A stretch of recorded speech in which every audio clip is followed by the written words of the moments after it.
Hey, welcome back to Crimes and Closets. This is Christy in my closet in St. Louis. And this is Beth in my closet in North Carolina. Happy Monday, Beth. Happy Monday.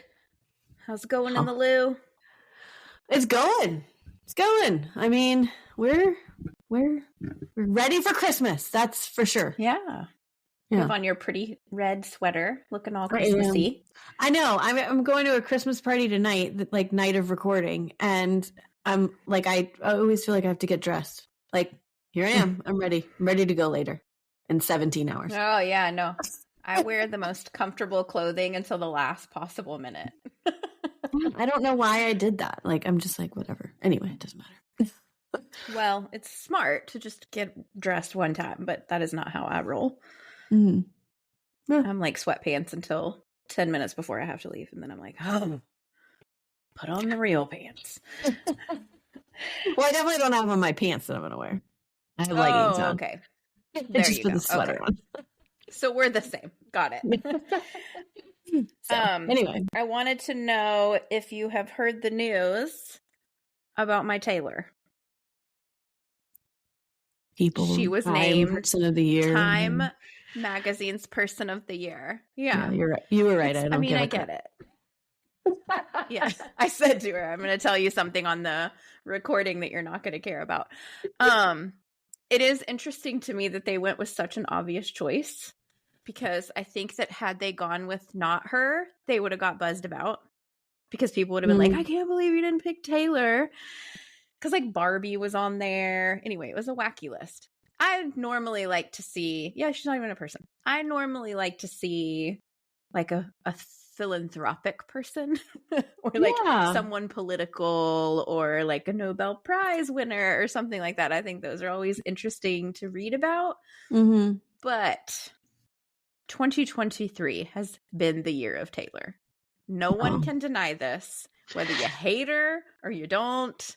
It is her year. Like 2020 was the year of COVID. 2023 is the year of Taylor. Yeah, I am gonna I don't know who I told this to the other day. I don't know. I don't know if I would have said it to you, or maybe Emery. But I was like, I can't wait for like 2026 or whatever, when all the memes are going around, and I'm like, remember when all we talked about is Taylor? That's what it's gonna say. Remember that year we talked about Taylor every day. Also, something else though, she is like so peaked right now, like unbelievably buzzed about, like peaked. That is going to be a hard fall. Yeah, if it ever happens, you know what I mean? Although she's been pretty like A-list since she started. Really, she's never not been talked about, but like, oh girl, do not screw up. I have a question. Has Dolly ever been Time's Person of the Year? I don't know. Because shall we Google? I would love to see. Ever since her little performance at the Cowboy game, and people are giving her crap for being however old she is and strutting her stuff, when I'm sorry, if I look like that at 70, whatever she is, I stuff around too. But they've also, a lot of people have been defending her about like how Dolly has done more in like one day of her life than you will do in your entire lifetime, essentially. And like all the things that she has done. No, Dolly has done more than Taylor, though, is what you're saying. No, I'm not even talking about Taylor. I'm just saying like people are gave Dolly crap about that, doing that, and like people who are defending her are saying like she's done more in her one day of life than you've done your entire lifetime. And they have been talking about all the things she's done, and I just did not even know that she did all these things. Yeah. She's such a give backer. Like she is awesome. She's the books and like the stuff that she's even done for the state of Tennessee and like her hometown that she grew up in. And like, she's truly a good person. And she's been married her whole entire life. They are so stinking cute together. I read something the other day. So he doesn't like to be photographed or approached. And he's very like, he doesn't want to be a celebrity or famous and never has ever been like that. He's always just been like a regular Joe. And so when she goes out, she won't wear makeup. when she goes out with him. She won't wear makeup, and she'll like flatten her hair and not wear her wigs or whatever, so nobody recognizes her, because she just wants to have a good time with him and like for him to be comfortable and happy. Like, she's awesome. Aw, She's I like her. such a great, I know, I love her too. She has never been the Times Person of the Year. She has been on the list.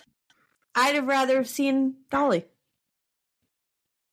Yeah. I mean, any other year too. Like, I'm not just necessarily this year, because I don't know if there's anything that she like specifically did this year that would have made her stand out. But yeah, no, she's great. Gosh, she has been named Times 100's most influential people, but she's never been a Person of the Year. Yeah, she's so great. I know. What y'all waiting for? Time's running out. Seriously, can we nominate her? Do you know anybody? Who can we email? Okay. I don't know. All right. So just a quick reminder that come Christmas Day, which is a Monday, we are going to be taking the week off because Christy will be here actually in North Carolina, and we want to spend time with family, and we want you guys to be able to have time to spend with your family and not have us in your ear yapping about murder. So we're not going to be releasing an episode then. So plan accordingly if you want to save the week before or whatever. Also, if you're a Patreon member, please check your email, because I sent you an email and we'll resend emails out about something that we want to send to you, and we need your help. So check your emails if you haven't already and respond. Yes. Patreons. Yeah. If you get a second one and you already filled out the form, then you can ignore it. But she's going to send them out again. One last chance before we send stuff out. Should we have a cutoff date? Yeah, so I need to mail, we're mailing our Patreons something for the holidays, and I would say I need to have them mailed out by like, let's say the 18th. Okay, so you've got this week to get that in. Do it. So you'll reblast it maybe today, Monday? Yeah, I think so, yes. The 11th? Okay. All right, cool. Well, thank you. Thanks for doing that. That's all I have.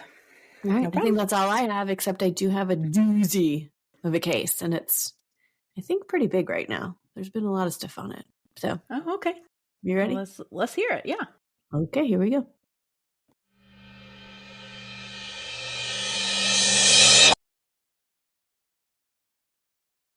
Okay. This week's case was suggested to us by our friend Stevie. Oh, Stevie. Yes, I love you, Stevie. We love Stevie. We have pictures with Stevie.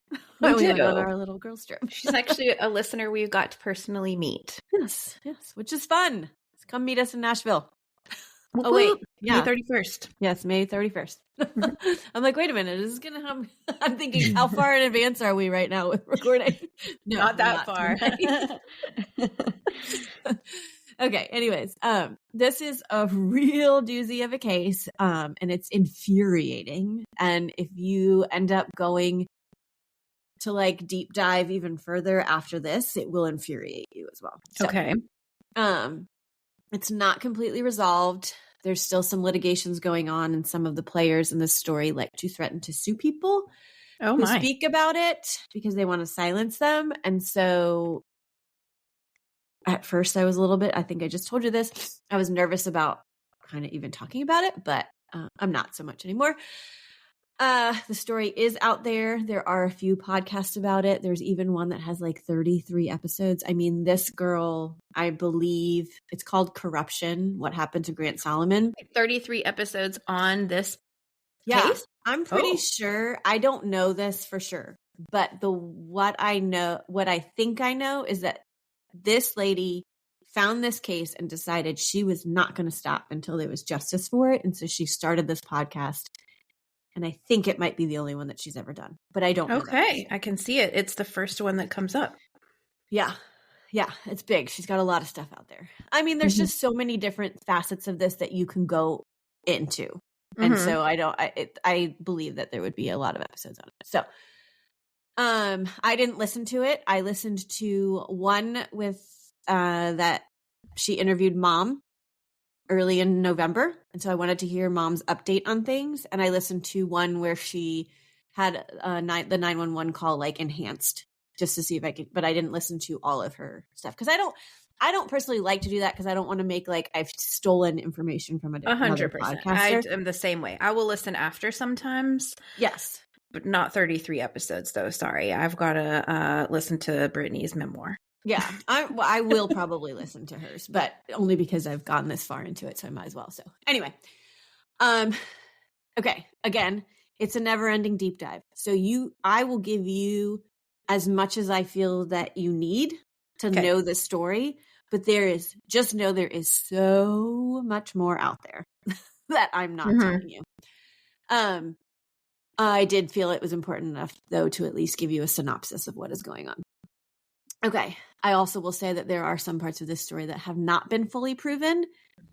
There is some evidence and professional reports to back things up that I will discuss, but again, nothing has been proven in a court of law. So take that for what it is, but I will say I fully believe what I'm about to tell you. So that's my personal opinion.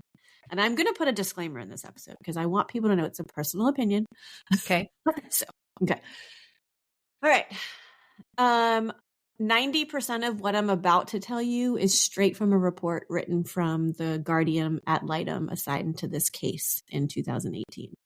And I specifically took a lot of what she talked about only because I was like, well, that's a report. It's in court. It's like proven an official document, right? It's an official document.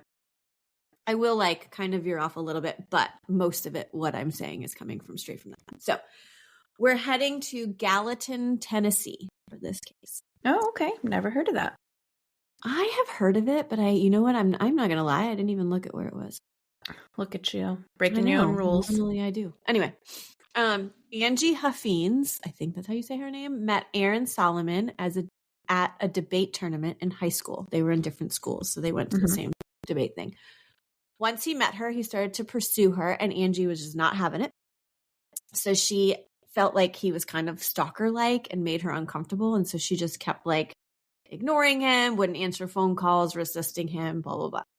Eventually, she would move on and continue to college and earn her doctorate degree and became a pharmacist. So she is Dr. Angie. After school, she made a list of people that she wanted to reconnect with or make amends with. She was raised in kind of like a highly religious household, and so she kind of was held to this high standard. So she felt at some point she was like, oh, I probably should like kind of apologize for some things that I did as a younger child, which gosh, there's probably a ton that I need to do. But I was going to say, I don't even want to delve into that in that list. That might be a 33 episode podcast for me, I guess. But anyway.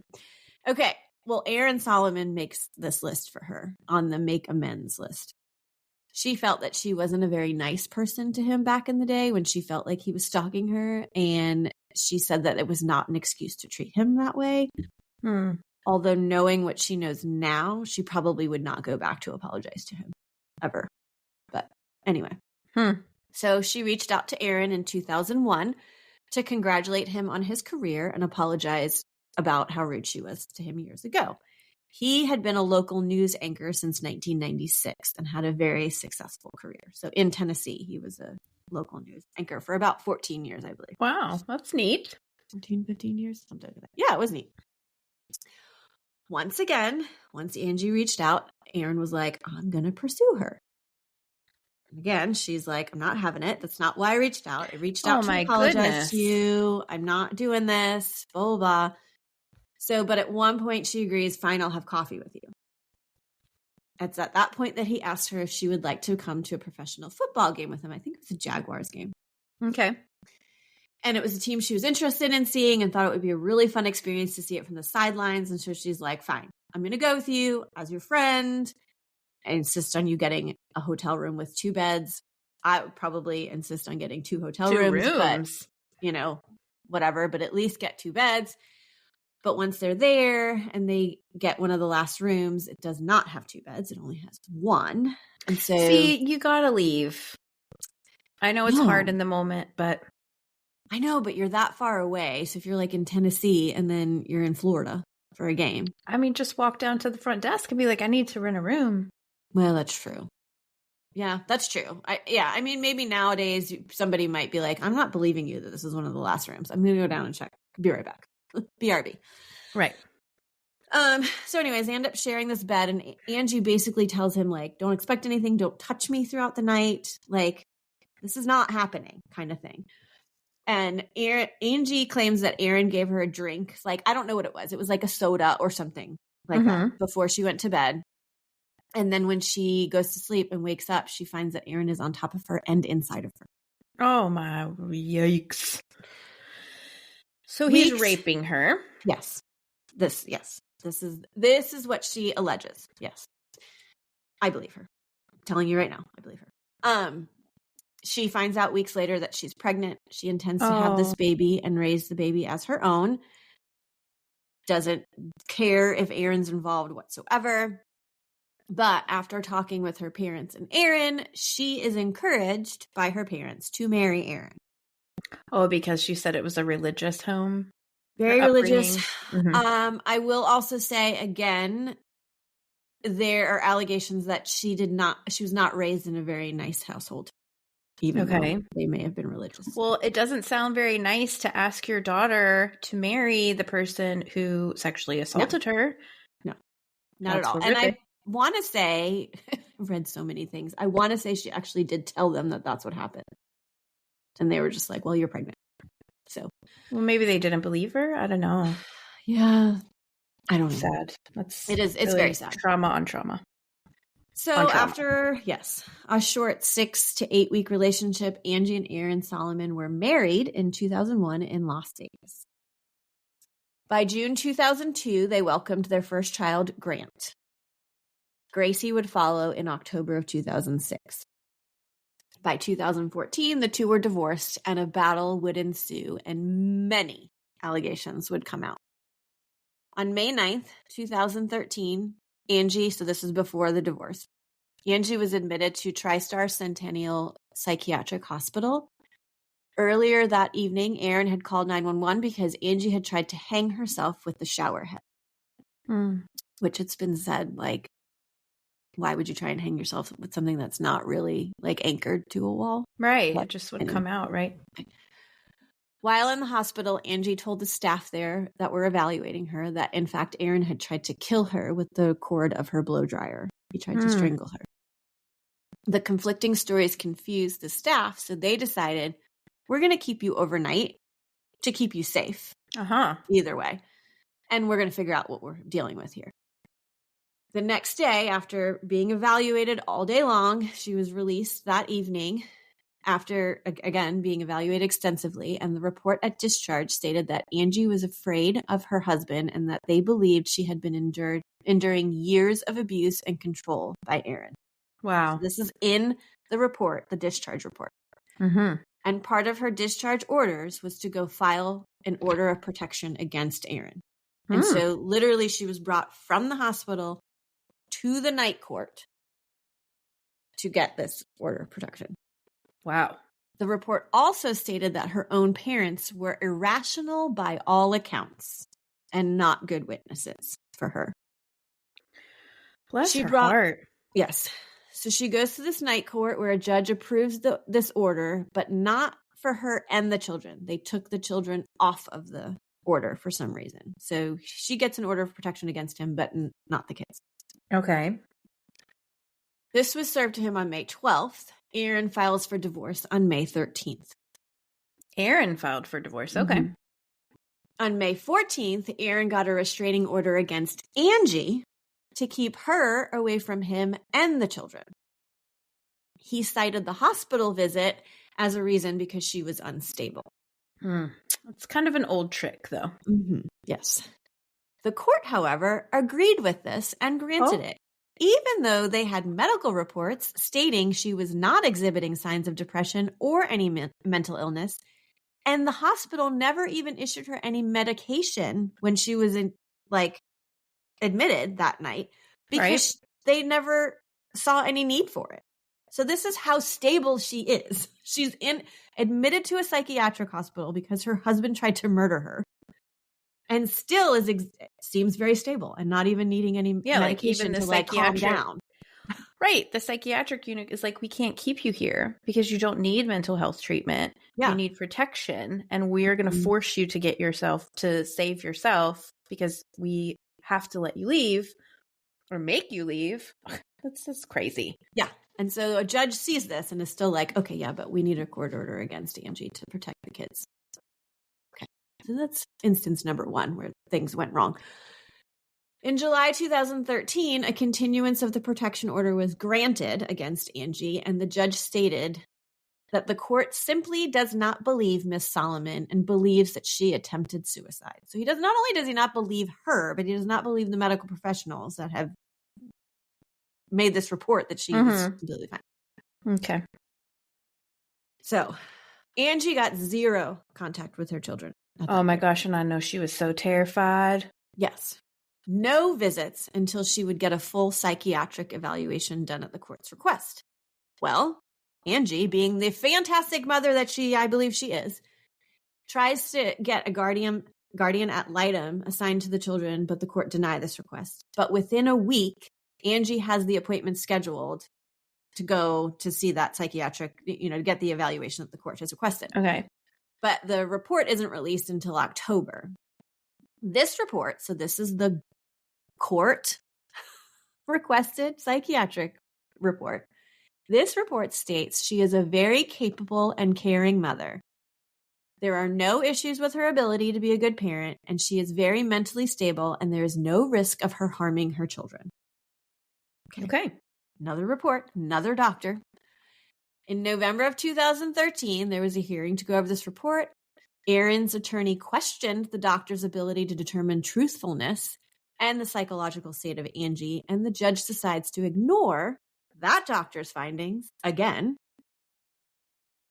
and the evaluation that he ordered, and only gives Angie 2 hours of visitation of the children a week supervised. Oh my gosh. Okay. Angie had been seeing a therapist apparently since 2012, so since before all of this happened. And this doctor had wrote a report stating she was a capable parent, and he did not believe she was suicidal, and the hospitalization was, in his words, a bizarre event. So here's another doctor that is also stating this. And this doctor has a history with her. Yes, at least a year for sure.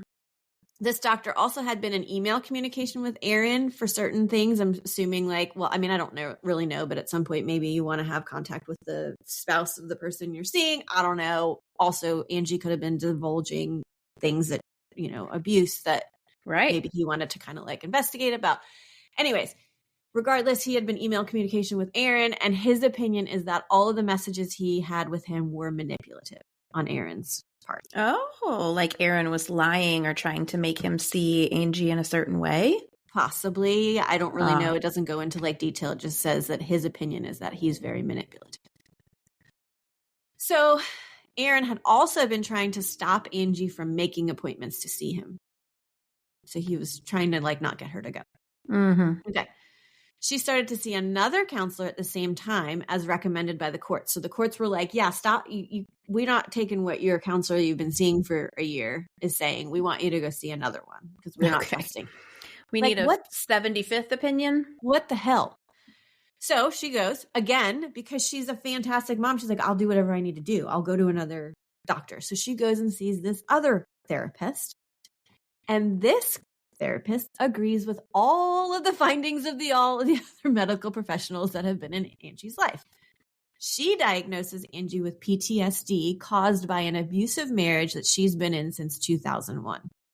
She also states, quote, she is a very capable, hardworking, responsible, and strong woman who was gradually, purposefully ruined by her husband, Mr. Aaron Solomon. Those are the words. Gradually, purposefully ruined. Wow. Yes. Her other therapist made similar statements and said that Aaron has done a masterful job in confusing the court about his wife's actual mental health. Yeah. And also made a remark about how after the hospitalization, Aaron had said to the kids, hey, let's go get mom donuts. And he took them and never brought them back. So he basically took them away from her.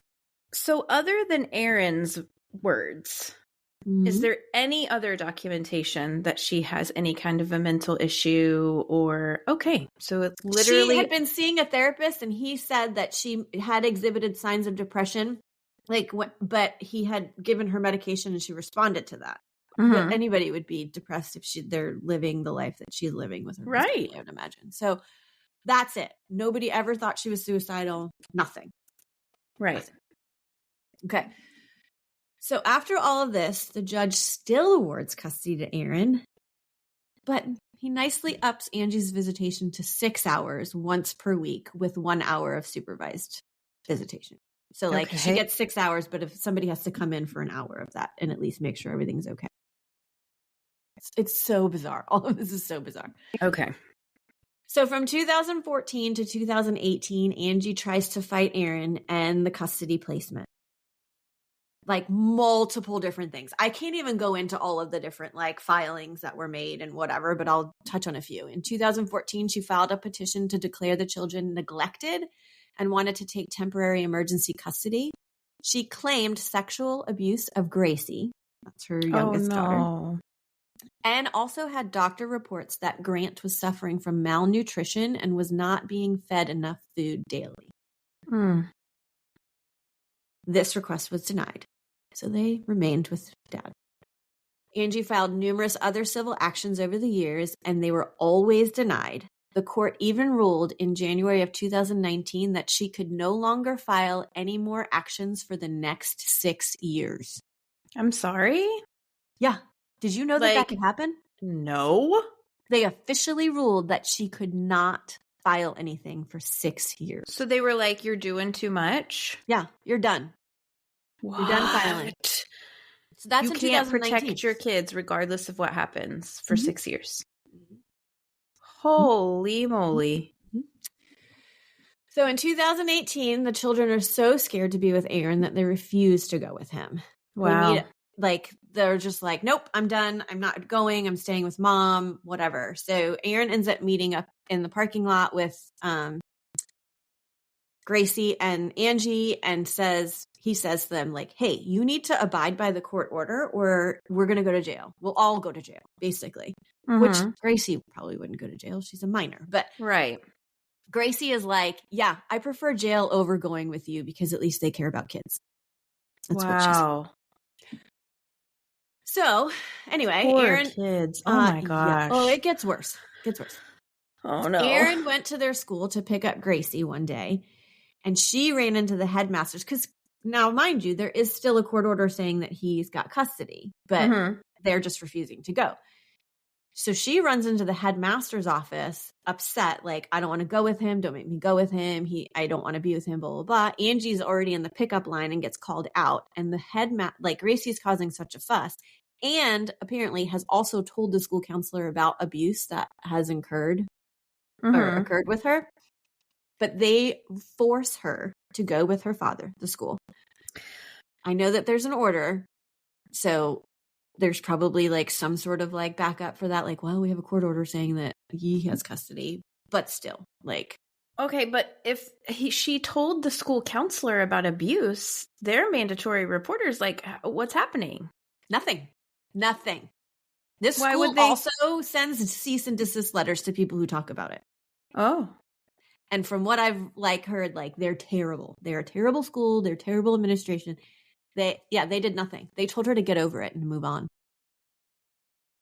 at one point, according to Gracie. Okay. So, okay. They're like, you have to go with your dad, but Angie, you can follow behind them in the car. Aaron's attorney then files a father's emergency motion to immediately return the minor child to his possession. She's an object. Okay, but at this point, there's a forensic interview that Gracie gave in July of 2018, and the court watches this. And it's probably, I don't know what it's about. I'm assuming it's about the abuse she's saying that has occurred. And so when they see this, they rule that he may only have parenting time with her after school and school-related activities until 8 p.m. every other week during the school week. So that's the only time he's allowed to have her. Every other week after school and after all her activities until 8 p.m. Okay. And Angie and Grant are the only ones that can drop her off and pick her up. Okay. Following? Okay. Do you have a question? I didn't know if you were No. Okay. Well, what I was going to say was if it's like after school and after all your activities, she needs to be in dance. She needs to have a tutor. She needs to do piano lessons. It's a school related. Oh, okay. Gotcha. So like if she's in volleyball. Understand. Well, I mean, real honestly, she could be down at 6 and only has to spend 2 hours with them. But any hours is detrimental to her. But let's minimize them. Join all the sports. Right. Grant apparently had also stated abuse allegations against his dad. They're just not as well known as what Gracie's were. He remembered one time when dad had taken them that he had tried to get out of the car because he didn't want to go once he realized that they weren't going back home. And he was like, I'm going to jump out of this car right now. And Aaron had grabbed his wrist so hard that he thought he broke his wrist. He also controlled them in a lot of ways, including their bathroom usage. And it was to the point where Grant was afraid to go to the bathroom even when his dad wasn't around because he was afraid he would find out that he used the bathroom without his permission. What? Yeah. That's really strange. Insane. It is. Again, none of this is proven in a court or anything, but this is what they're saying. Okay. Grant was a really good baseball player in his high school career, and he was receiving letters from colleges, and Aaron was also allegedly hiding letters from schools if he did not approve of that school. So he was not letting him know of all the places that wanted him. Okay, so this brings us, I know we're going to jump a little bit, to July 20th of 2020. This is the real reason that this case was suggested to us. As if all these other awful things that have happened were not enough, but this is the reason. Okay. Grant was a rising senior, a fiercely competitive athlete, basically a baseball stud, he was. Okay. After 2 years of not having much contact with his father, Aaron just scheduled a baseball lesson at Ward Performance Institute, and Grant agrees to meet him there for the lesson. It's over the summer, early morning. So I think the lesson was at 9 and they arrived there around 8:40 or 8:45 or so. They both pull into the parking lot of the facility and park next to each other. Grant gets out of his 2015 Toyota Tacoma and goes to get his baseball stuff out of the bed of his truck. And Aaron looks down at his phone to check a work email that he had gotten. So he is no longer, I believe at this time, he's no longer he's not. He's no longer a TV anchor. He works for a financial institution, not one with which I am affiliated with. So, because that would be fire him now. Right. Anyway, so he goes to get this baseball stuff out of the bed of his truck. Aaron looks down at his phone. When he looks back up, he sees Grant's truck rolling backwards, and he doesn't see Grant anywhere. Okay. Gets out of his car and realizes that he thinks Grant was hit by his car and dragged down the hill into a rocky ditch at the end of the parkway the parking lot that's just off the road. No. I'm going to post a picture of the vehicle and where it was and where it came to a stop because I've looked at it so many different times and I'm so confused as to how this could have happened. I mean, I'm actually a little bit less confused now because I watched a video yesterday that kind of put it in perspective, but basically you pull into this parking lot off this main road and kind of turn left and you can park there. And so where they're parked, it's a hill. It is quite a hill. And so it rolled off down this grassy kind of area and then into this rock. But what I'm confused about is why when it kind of came down this hill, it didn't get stuck the bed of his truck and just stop there. How it kind of came down and back up and then was stopped. Oh, I see. Okay. Are you looking at a picture? I'm looking at the picture, yeah. You know what I'm saying? It just seems confusing how it would end up that way, especially when you see the whole area. But Okay.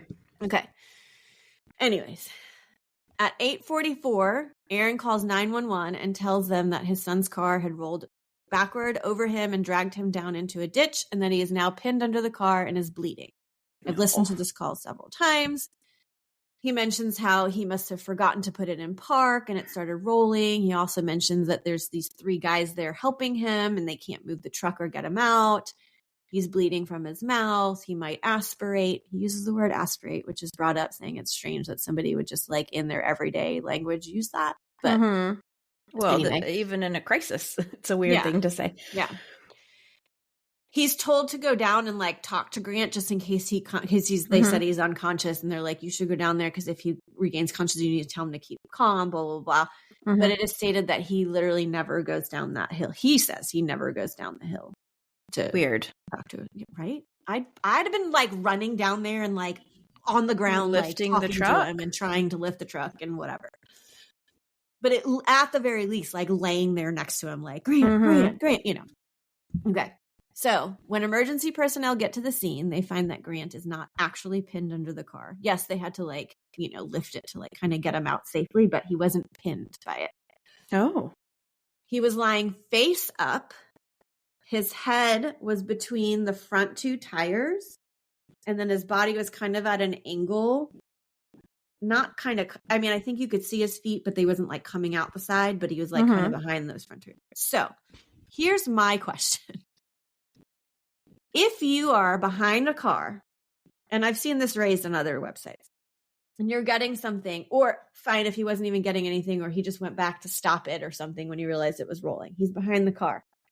Wouldn't you get pushed backwards? And if you're dragged all the way down, then your head would be going towards the back of the car?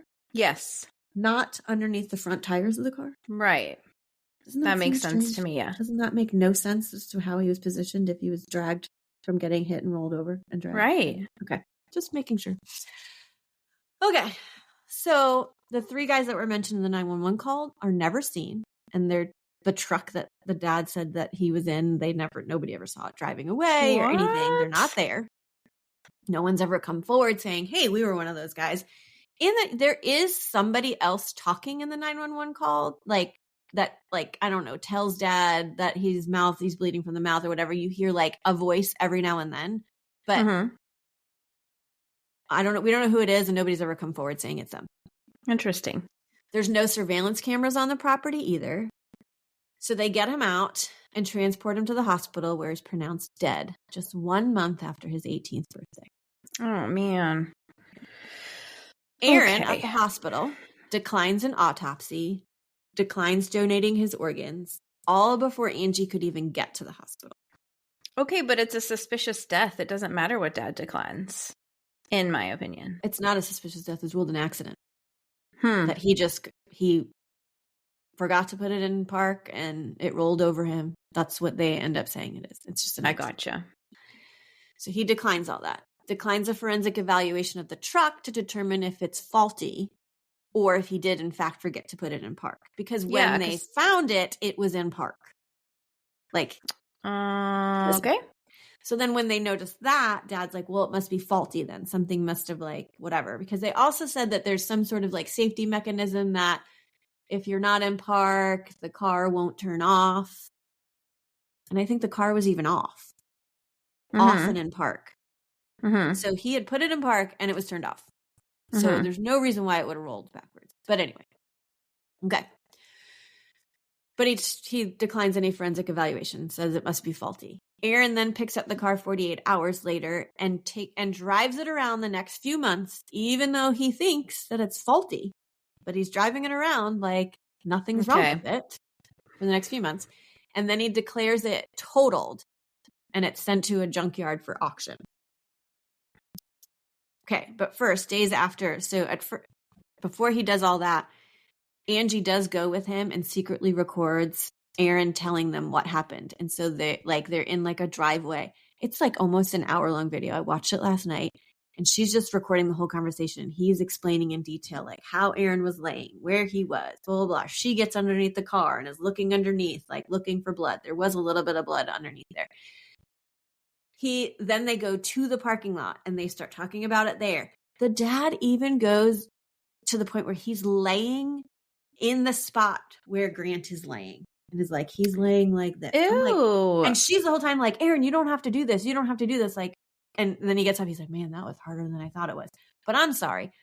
He was not sad in the least doing that. And I'm thinking, how could you even talk about this for this whole amount of time without any emotion whatsoever. Like, right. the point at which I don't know. Again, we always talk about how you don't know how you would react, but I don't know. I don't know. There's just something off about this guy that I don't like. Mm-hmm.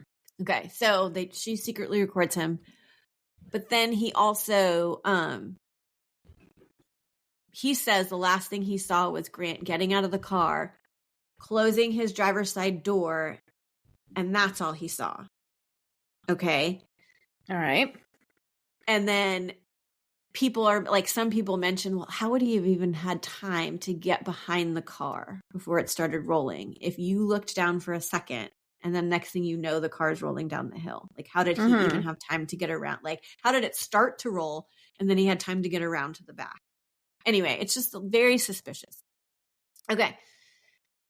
He's also a 6'4", 200-pound kid that's being dragged by a car down a parking lot, across grass, the top of a hill. That grass isn't disturbed. There's no tire tracks. There's not a broken stick, like where it would have rolled down. So yeah, he would have. Is it gravel pavement? What is it? It's an asphalt. Yeah. Okay. So it's paved. Okay. It's paved, but he's still. Anyway. Okay. The grass should have had tire marks, I would imagine, or at least and drag marks matted down and drag marks. Yes, exactly. Okay. So, sorry, I'm so like flustered by this whole story. Okay. I mean, this is a lot of information, it is. And I'm not even giving you it all. So okay. So Angie ends up tracking down the car when Dad had it totaled and it's for auction, and she buys it so she could have it evaluated. Okay. Because Angie and Grace are convinced that Aaron killed Grant and covered it up with this accident. Okay. Gracie had been sexually abused by her father for a really long time, as long as she could remember, and she posted a video on YouTube in 2021 describing specific occurrences. She remembers him helping her with baths when she was younger, and I'm sorry, this is a trigger warning, penetrating her with fingers and with bars of soap. Oh. She remembers it escalating to rape, and that he even took pictures of her and videos, I believe, of certain things. At one time, she was with him and Grant at a baseball tournament in North Carolina, and her dad got a hotel room and specifically asked for only one bed, and he pressed up against her back all night, and she could feel things. So she's just very traumatized. Yeah. It was after this that she adamantly refused to be alone with him. In this video, she states that Grant had told her once he turned 18, he would go to court and testify on her behalf because he would be an adult and the courts would take him much more seriously. He was always trying to protect his mom and sister from his father. And a month after his 18th birthday, he's dead. Oh. So that's why they think Dad did something to him. So wait, how did Dad knew that was their plan? Well, I don't know, honestly. Right. I don't know what he knew, what he didn't know, but I wouldn't be surprised because I think Grant tried to protect them all the time and was probably starting to get a little bit more vocal as he got older and was like, you can't mess with me. You know, your days are numbered. And bigger and you're like, you can't hurt me anymore. Right. You know? So, okay. So here's some more stuff. Aaron was the only witness to his death because these three guys were not there that he said were there. Never identified, spoken up. There was no surveillance video. But there was somebody else there because there was another voice. But nobody knows. Nobody else has ever said anything. That's so weird. But I don't know if they came after the fact. Like they saw this on the side of the highway and they stopped to help. And then left though? Before help arrived? Well, no, they may have been there, but these three guys that he said were there on the 911 call are not around. Okay. And also in the video that I watched, Angie makes it a point to look up and down the road. There's businesses on either side. It's a really busy highway and not one person saw anything. This is at a time where people would be driving to these places and going to work. Nobody saw any of this happen, and anyway, so it's just really, really weird. Okay. So Grant's injuries are inconsistent with what Dad said happened. Okay. He had a bruise on his upper thigh, a bruise on his jaw, and trauma to the back of his head. It was stated that he died of cardiac arrest from blunt force trauma to the head. There were 0 scratches on his back, legs, and arms, which you would think would be there if he's being dragged down asphalt into a rocky ditch. There's no blood on the street, on the grass. There's only blood on one rock that's next to the driver's side door, which is never taken for evidence or anything, because Angie, the mom, is like taking the rocks next to that have blood on it, like in the video, to take home. And this is like days after all of it. But so if they're saying that it was an accident, that he was being dragged, he was dragged down to that little rocky ditch and then hit his head on that rock that had the blood on it, and that's what ended up causing his death? But that's not where his head was. Oh, see, that's weird. His head's between the front 2 tires, and that bloody rock is next to the driver's door. Oh. Like outside underneath the car. It's not underneath the car. Okay. It's all very strange. There were no burns on his body, and his mother has stated a few times that he drove an hour to get there. If he had just shut off that car and he's being dragged, something underneath there would have like burned him on his body. Grant's girlfriend states that Grant would always let her know when he got somewhere by texting or snapping her before he even got out of a car, and he had not done that that morning. His phone was also not recovered at the scene, which is really strange, and it was found weeks later when Angie saw it moving, because she was like tracking its movement, and it was moving within the town, and she was like, I'm going to call the police. Somebody's got his phone. And Aaron's like, I'll take care of it. And lo and behold, a friend of his friend had found the phone and got it back to him. What are the chances that that's found it where? I don't know where they found it. That's not stated, but he comes across this phone, some random person that happens to be a friend of Aaron's friend. And is like, I bet this is my random friend's son's phone that just died. This is strange. It is very strange. So he gets it returned, blah, blah, blah. Okay. Also, it was stated that he was getting his baseball equipment out of the bed of his truck, and Grant never kept his baseball equipment in the bed of his truck. He always kept it in the back seat, right. Which in that video that she secretly recorded, he even says, getting the stuff out of the bed of the truck on the 911 call, but in the video that Angie has, he says, the last thing I saw was him closing the driver's side door, and I don't know if he had started to open this door, because he also knows that he always keeps it in the back seat, and the back door, and did it start rolling, and then that door hit him, but then he would be dragged on the side, he wouldn't be under it, so he must have gotten into the back to push it and stop it. I don't know, it's all very like convoluted, all the stories that comes up with. Anyway, also no tire tracks, like I said, at the top of the hill, only at the bottom. And it's like one at the bottom on the sidewalk, like it went down, back up, and started going forward again, kind of. So it was like the back tire made anyway. Okay. So the tire tracks would indicate that it came from the road to that ditch. Right. And if you came upon it, other people have said you would look at it like somebody was texting and driving, and like, they ran off the road. And ran off the side of the road and hit somebody.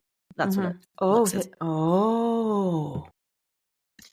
When Angie tried to get Grant's clothes back from the funeral home, one of the employees stated that the hospital had it because it was a biohazard. She's like, it's not a biohazard, but whatever. So she goes back to the hospital, and they're like, no, we sent it with the body to the funeral home. So she goes back to the funeral home, and she's like, oh yeah, we destroyed those. So now they don't even have his clothes as like evidence, like were they scraped up on the back? Who knows?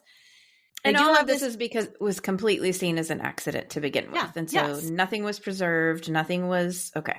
And they keep refusing. She has gone to the Gallatin police so many times, and they keep refusing to open it back up and investigate it, even though they have all this stuff. So finally, they do have a forensic report of the car as well. And it proves that it is not faulty, and also proved that it wasn't even totaled when Aaron had it totaled for insurance purposes, which means he committed insurance fraud as well, but that's a separate story.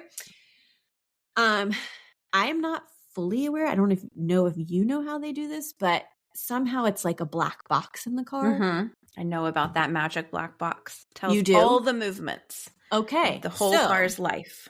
Right. And so I'm assuming that they can like back up to a certain date even. I don't know. Or like, I have no idea. So, but the data they retrieved shows that the time of the accident occurred, the gear was in drive and then put into park. Okay. So when it occurred. The speed fluctuated from 3 miles per hour to 14 miles per hour, which I don't think I could get up to 14 miles per hour just rolling down a hill. Okay. It's pretty fast. Yeah. Yeah. The brake was being pressed at the time of the accident, and it showed that someone was physically steering the car. The way the steering mechanisms were going, somebody physically had to be steering it for it to go in the lake. Yeah. There we go. Yeah. Jackpot should show that the car was not just rolling down a hill. With all of these things and requests from Angie to open an investigation into Grant's death, the Gallatin police still refuse to investigate. They've taken to social media, petitions, websites to get their stories, other podcasts. Aaron has attempted to file motions to stop them from saying these things online. He's filed lawsuits against Angie, Gracie, and multiple other people. There are threats to almost all of the people who report on this to cease and desist. Even the school that they attend send these threats of lawsuits. I have not mentioned their name, but I am like really tempted to because they are just awful people. Because the episode I listened to today about her, the update from Angie, by the way, Gracie's doing really well.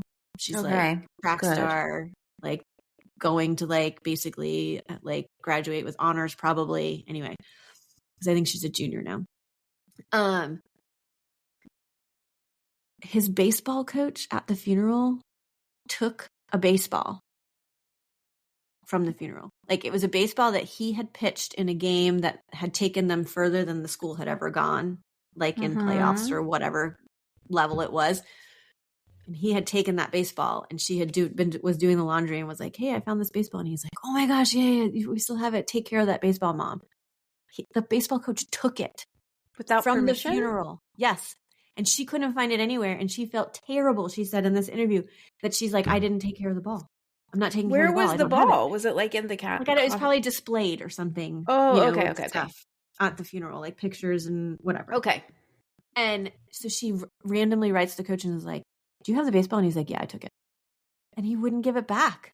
What did he want it for? Just like put it on display at school or something? No, you would think. She was like, if he had said like, "Oh, we're going to make a display." No, they have not honored him once. They have not given him a degree. They haven't honored him in any like whatever. The basketball coach has put his jersey, asked her if she wanted the jerseys. They wouldn't give her his baseball jerseys. Like the school, not school wide. She has said that in the interview. It's not school wide. There's some people that are nice, but they have not treated her any of it well. Gracie had a restraining order against her father, and he was announcing. And so they tried to like support the boys that were on his baseball team the year after. And he was the announcer. And she's like, "I can't go to these games. He's here. And it's like traumatic for me to go." And they were like begging him to come. She didn't matter to them because he's this news anchor and from the town, and he's got lots of connections, and it's disgusting. This case, it's really sickening, the things that have happened.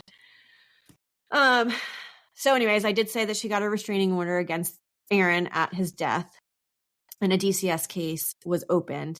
And one thing that has recently happened in January of 2022, the DCS case was closed, and in the report it stated that the sexual allegations are substantiated, and the perpetrator, her father, Aaron Solomon, was substantiated.